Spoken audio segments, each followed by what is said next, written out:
એલા કેમ અહીંયા બેઠા છો? કારખાને કેમ નથી ગયા? હીરા નથી તો ભલે ને મારી વાદે નો સડતા હો નકર ભૂખ ભેળા થાઓ. જો આ રેબનના ચશ્મા 15,000 રૂપિયાના, સ્નીકરના બૂટ 8,000 રૂપિયાના કપડાનું કહે ને તો 2 દી લગીને તમે ખાઓ નહીં.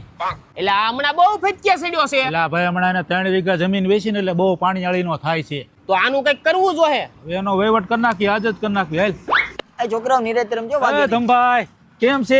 અને આ બધું શું છે? અરે 3 કરોડના ખર્ચે મકાન બનાવું છું ને. વાહ ભાઈ વાહ. તો ધંધા પાણીનું કેમ હાલે? એલા પૈસા તો ધોમ છે પણ ખબર નથી પડતી કેમાં ઇન્વેસ્ટ કરું. તો પણ એક કામ કરો ને, હમણાં સરપંચની ચૂંટણી આવે છે મહિના દીમાં, એમાં ફોર્મ ભરી વાળો ને. તો એમાં શું ફાયદો? અરે એમાં ખાલી 10 લાખની ગ્રાન્ટ પાસ કરીને લાખ રૂપિયાનું કામ કરવાનું, 9 લાખ રૂપિયા ખાઈ જવાના. તો હાલો ફોર્મ ભરી જ દેવી. હાલો હાલો. ઉપાડનો ઉતાર રહેવા દ્યો, ચૂંટણી જીતવા દ્યો, બધાને 5,000 રૂપિયા બોનસ આપી દેવું છે.